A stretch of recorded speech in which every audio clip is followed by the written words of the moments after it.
Hi viewer, நான் உங்கள் doctor Kumar பேசுகிறேன்.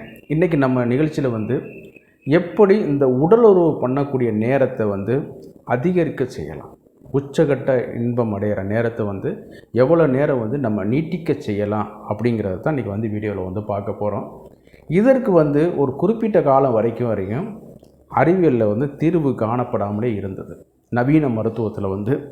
அப்போ என்னன்னு கேட்டிங்கன்னா, இந்த பிஜிஇ இன்ஹிபிட்டர், அதாவது சிடலபில்சிட்டேட் டடலபில்சிட்டேட்னு சொல்லக்கூடிய வயகரா மாத்திரைகள், அதாவது நைட்ரிக் ஆக்சைடை பிளட்டில் லெவலில் தூண்டக்கூடிய ஒரு இதில் வரும்பொழுது அந்த மருந்துகள் அது எழுச்சியை உண்டாக்கி கொடுத்தது. எழுச்சியை உண்டாக்கி கொடுத்தாலும் போயிருச்சுனாலும் சரி, அது எந்திரிச்சு நின்றுக்கிட்டே இருக்கும். நார்மலாக இந்த மாதிரி மாத்திரைகளை யூஸ் பண்ணவங்களுக்கு அது தெரியும். போயிடும். போனாலும் என்னன்னு கேட்டிங்கன்னா, அடுத்து நம்ம கொஞ்சம் ஒரு இதாகிட்டு வந்துட்டு அதுக்கப்புறம் திருப்பி நார்மலாக வர்றது தான் நார்மலான ஒரு இன்பம்.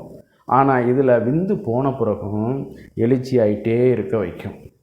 ஆனால் அந்த விருப்பம் நம்மளுக்கு இருக்காது. அப்போ இது ஒரு ஆர்டிஃபிஷியல் மெக்கானிசமே ஒழிய இயற்கையான முறையில் தூண்டப்படுவது கிடையாது. சரிங்களா? அப்படி இயற்கையான முறையில் தூண்டப்பட்டு அதன் மூலம் உடலுறவு நேரத்தை அதிகரிக்க செய்யக்கூடிய ஒரு மருந்துகள் தான் நம்ம முன்னோர்கள் காலங்காலமாக கடைபிடித்து கொண்டு வந்தது. அன்றைக்கெல்லாம் 70 வயது வரைக்கும் தாம்பத்தியம் பண்ணவங்கள் இருக்கார்கள், 80 வயதிற்கு மேலே குழந்தை பெற்றவர்களும் இருக்கிறார்கள். இதெல்லாம் நம்ம இதில் மூதாதையர்கள் பண்ணப்பட்டது. இது ரெக்கார்டிக்கலாகவே இன்றைக்கி இது இருக்குது. ஒவ்வொரு இதுகளையும் எடுத்து பார்த்திங்கன்னாவே முப்பாட்டனா இருக்குது, இத்தனை குழந்தைகள் இருந்துச்சு. அந்த மாதிரி மழலை செல்வத்தை தான் அவங்க ஒரு பெருசாகவே நினச்சாங்க. வேறு எந்த செல்வத்தையும் நினச்ச இதில் குழலிடுது யாழிடுது என்பார் தம் மக்கள் மழலை சொல் கேளாதார். அந்த அளவுக்கு அதில் இம்பார்ட்டன்ஸ் கொடுத்து அவங்க இதில் இது பண்ணாங்க ஒழிய அது காம விளையாட்டுக்களாக அவங்க கருதப்படலாம். ஒவ்வொரு வீட்லேயும் எத்தனை குழந்தைகள் இருக்குது, 10 குழந்தை 20 குழந்தை அந்த மாதிரியான. சில வீட்டில் 16 குழந்தைகள்லாம் இருக்குது. அதில் நான் நேரடியாக பார்த்துருக்கேன். அப்போ ஆமாம், அந்த அளவுக்கு உள்ள செல்வ செழிப்பான, அதாவது குழந்தை செல்வமான வீடுகள்லாம் நிறையா இருந்திருக்கு. அது இயற்கை. அது அந்த காலத்தில் உள்ள மருத்துவ முறைகள் அந்தளவுக்கு பின்தங்கி இருந்ததுனால 16 குழந்தைகள் இருந்துச்சுன்னா ஒன்று இதாகி போக கொஞ்சம் ஓரளவு இதாக இருக்கும். அவங்க தான் பெரிய தலைக்கட்டான ஒரு குடும்பம் அப்படிங்கிற மாதிரி ஒரு இது சொல்லுவார்கள். ஆனால் இன்றைக்கி அது சுருங்கி போயிருச்சு. சரி, நம்ம டாபிக் உள்ள வருவோம். சரிங்களா? வழக்கம் போல் நிகழ்ச்சிக்கு போகிறதுக்கு முன்னாடி உங்கள்கிட்ட ஒரு சின்ன வேண்டுகோள். இந்த நிகழ்ச்சி பிடிச்சிருந்துச்சுன்னா லைக் பண்ணுங்கள். நீங்கள் பண்ணுற கிளாப் எங்களால் கேட்க முடியாது, பட் நீங்கள் கொடுக்குற லைக் பட்டனை எங்களால் பார்க்க முடியும். எத்தனை பேர் லைக் பண்ணுறாங்க அப்படிங்கிறத நம்ம ஓரளவு அதை அனுமானிக்க முடியும். அது இந்த நிகழ்ச்சி உங்களுக்கு மற்றவர்களுக்கும் பயனுள்ளதாக இருக்குதுன்னு கேட்டிங்கன்னா ஷேர் பண்ணுங்கள். ஷேர் பண்ணி எங்களுக்கு ஹெல்ப் பண்ணுங்கள். அதே நேரத்தில் சப்ஸ்கிரைப் பண்ணி எங்கள் நிகழ்ச்சியை தொடர்ந்து வளருவதற்கு உதவுமாறு மிக பணிவோடு கேட்டுக்கொள்கிறேன். நான் உங்கள் டாக்டர் குமார். வாங்க நம்ம நிகழ்ச்சிக்குள்ளே போகலாம். பொதுவாக இந்த தாம்பத்திய சுகம் இயற்கையான முறையில் விந்தணுக்கள் தூண்டப்பட்டு நிறைஞ்ச பிறகு நம்ம இந்த ஆண்கூர் எழுச்சியாகி அது நம்ம பெர்ஃபார்மன்ஸ் பண்ணி விந்தை எஜாக்குலேட் பண்ணுற வரைக்கும் உள்ள ஒரு. அதே நேரத்தில் நார்மலாக சுருங்கி திருப்பி பழைய நிலைமைக்கு விந்து வெளியேறிய பின்பு பழைய நிலைமைக்கு திருப்பி பழைய அடுத்து கொஞ்சம் 20 நிமிடத்துலையோ 30 நிமிடத்துலையோ மறுபடிக்கும் 2வது முறை நம்ம எடுக்கும். இது நம்மளுடைய இளமை காலத்தை பொறுத்து மாறுபடும், உடல் கட்டை பொறுத்து மாறுபடும். சரிங்களா? இந்த மாதிரியான உள்ளவங்க சிலவங்க ஆள் இதாக இருப்பாங்க, ஆனால் இந்த விஷயத்தில் பெரிய கில்லாடியாக இருப்பாங்க. சரிங்களா? அதே நேரத்தில் இதில் பார்க்கும் பொழுது இந்த தாம்பத்திய இதை நம்ம இயற்கையான முறையில் எப்படி தூண்டுவது, நீண்ட நேரம் எப்படி செயல்படுவது அப்படிங்கிறதுக்கான ஒரு சில ரெமிடிஸை உங்கள்கிட்ட நான் சொல்ல போகிறேன். முதல்ல வரக்கூடியது தாம்பூல சேவனம் சொல்லியிருக்காங்க. தாம்பூல சேவனம்னா வேறு ஒன்றும் இல்லைங்க, வெத்தலை பாக்கு நம்ம பயன்படுத்துகிறது. இன்றைக்கி என்னென்னமோ கச்சாத்தெல்லாம் அதில் பயன்படுத்துகிறாங்க, அதெல்லாம் தவறுங்க. நல்லா நாகவல்லின்னு சொல்லக்கூடிய வெத்தலையை வாங்கி எடுத்துக்கிறங்க. அதில் கொஞ்சம் சுண்ணாம்புலாம் கொஞ்சம் ஓரளவு இது பண்ணிக்கிறங்க. அதே நேரத்தில் களிப்பாக்கு, நல்ல பூச்சி இல்லாத கொட்டைப்பாக்கு வாங்கிக்கிறங்க. ஜாதி பத்திரி இருந்துச்சுன்னா அதை எடுத்துக்கிறங்க. அதாவது லவங்க பத்திரி இந்த மாதிரி நம்ம சொல்லுவோம்.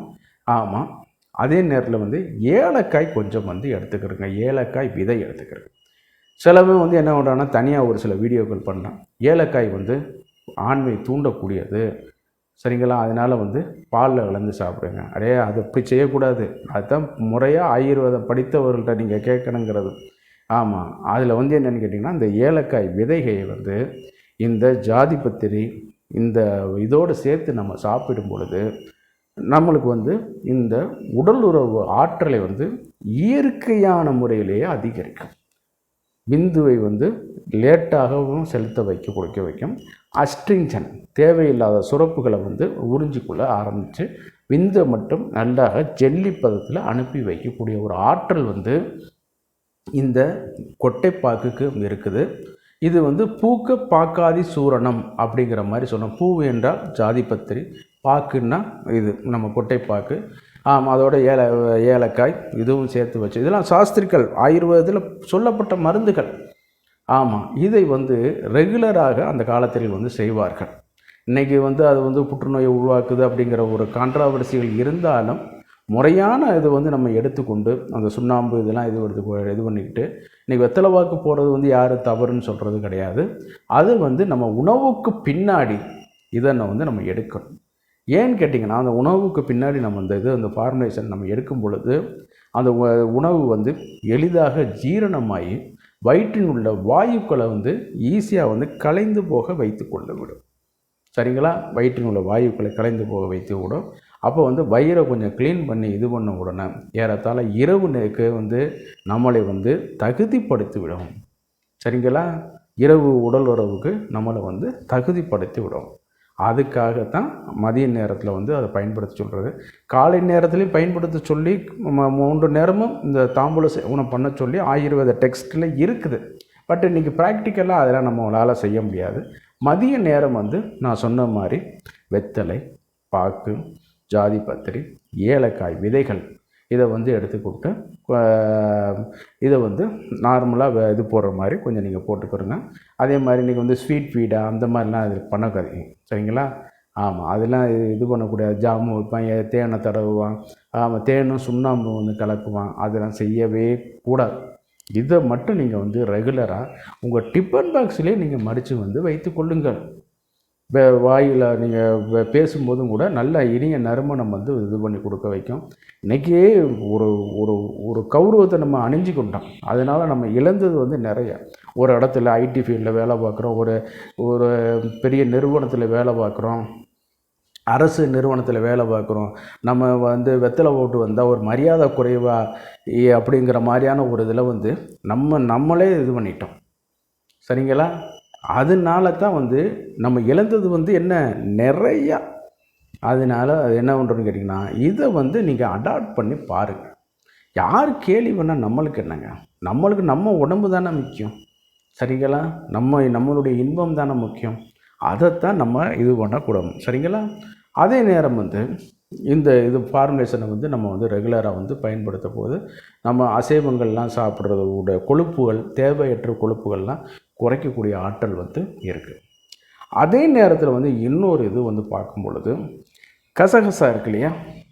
கசகசாவை வந்து இரவு நேரத்தில் படுக்கைக்கு போகிறதுக்கு முன்னாடி பாலில் வந்து கொஞ்சம் கொதிக்க வச்சு, பசும்பாலில் வந்து எடுக்க வச்சு கொதிக்க வச்சு ஆற வச்சு சாப்பிட்டுக்கிறங்க.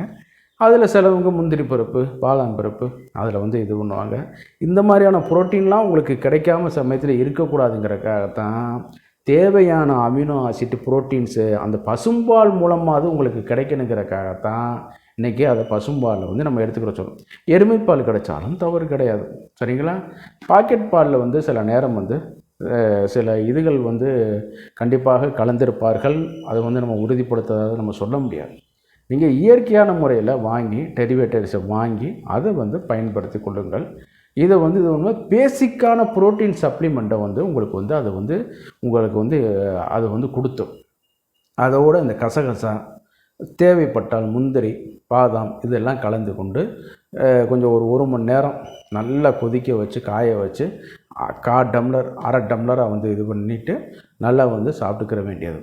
இது வந்து பார்க்கும்போது அன்னைக்கு நீங்கள் சாப்பிடும்போது தூக்கம் வந்துடும். ஆமாம், அது நிச்சயமாக வந்துடும். நல்ல பீஸ்ஃபுல்லாக சைலண்ட் டீப் ஸ்லீப் வந்துடும். ஆனால் அதற்கு அடுத்த நாள் நீங்கள் ரெகுலராக இது பண்ணும்போது இன்றைக்கி சாப்பிட்டது நாளைக்கு வந்து உங்களுக்கு சாயந்தரமே அந்த காம உணர்ச்சி தூண்டப்பட்டு ஆண்குறியில் நைட்ரிக் ஆக்சைடு லெவலை அதிகரிக்க வைக்கப்பட்டு இன்னும் வந்து உங்களுக்கு வந்து எழுச்சியை இது பண்ணி கொண்டு உங்களோட தாம்பத்திய சுகத்தை வந்து நீடிக்க வைக்கும். இதை மட்டும் நீங்கள் அடாப்ட் பண்ணி பாருங்கள். இது வந்து ரெகுலராக உள்ளவங்களுக்கு சுத்தரவாக பீஸ் போனது எழுச்சி ஆகாமல் இருக்கிறலாம் என்னுடைய பழைய வீடியோக்களை ஒரு ரெஃபரன்ஸ் பார்த்துக்கிட்டு அது வந்து பண்ணுங்கள். நீங்கள் நினைக்கிறீங்க எழுச்சி ஆகிறது சிம்பிள் தானே சார் அப்படின்னு நினைக்கிறீங்க. இல்லை, அது ஒரு பெரிய மெக்கானிசம். சரிங்களா? ஆமாம், அதனால் அதை பார்த்துட்டு வாங்க.